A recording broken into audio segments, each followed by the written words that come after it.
All right, next up, we've got Thursday night football, the only Thursday night game. We go to the Sun Belt, South Alabama, Georgia State. South Bama, 6.5-point road favorites, 55.5 being the total in this game. Let's see what the weather is for Atlanta, where this one is. And remember, Georgia State plays on campus now.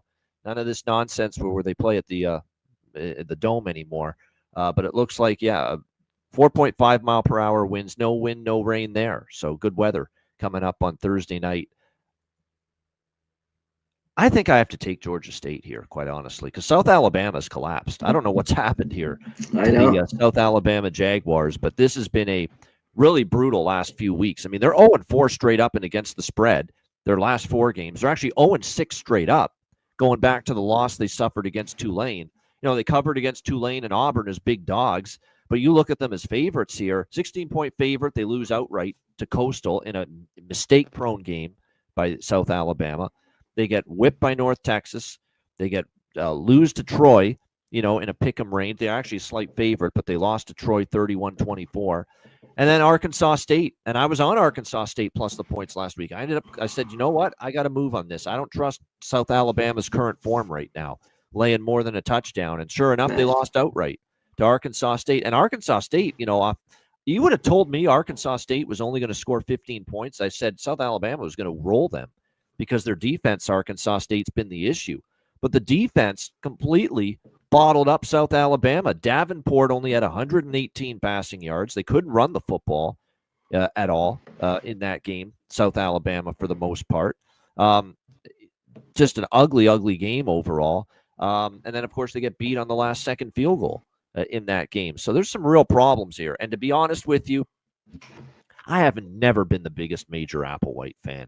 To me, that was a little bit of a head-scratching, peculiar coaching hire that South Alabama made, and I don't know if he's doing a particularly good job here. Now, Georgia State, it's a leap of faith. This is not a good football team, Georgia State, coming off a beatdown in the rivalry game against Georgia Southern on Saturday, 41-24. I was on the over in that game, so it was good to hit that. App State, they get blown out 41-20. Their defense has been just pretty bad. They fell apart in the fourth against Southern this last week. That said, they have had moments where they've gotten up, like James Madison. I don't think anyone saw that coming with how bad their run defense is. That 20-point dog only lost by 7 at home against James Madison. That's where the issue lies. The run defense is horrible for Georgia State. Can they run the football? And South Alabama's better running it than throwing it. So that is the concern. I mean, it's tailor-made for South Alabama to have success moving the ball on the ground, but they were supposed to have success on the ground last week. They were supposed to have success. There's been multiple weeks now where the offenses look just totally out of sync, out of sorts here. And that's a concern for me here for South Alabama right now.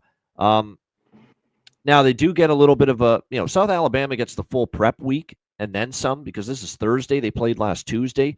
Georgia State's playing on a short week. I don't love that for Georgia State, but I can't lay 6.5 with South Alabama in their current form.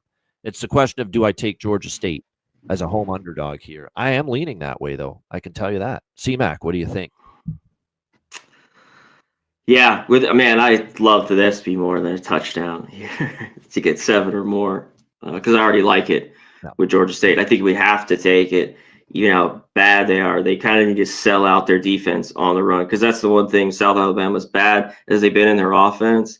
Like, they've been able to run the football, and Georgia State just hasn't been able to stop it. Force them to throw it on you. That's what you got to do here for Georgia State. And one other thing, South Alabama's defense has been bad. Georgia State maybe's got to try to run it a bit more. They don't. They want to throw it, and that's been a little bit of the strength for South Alabama.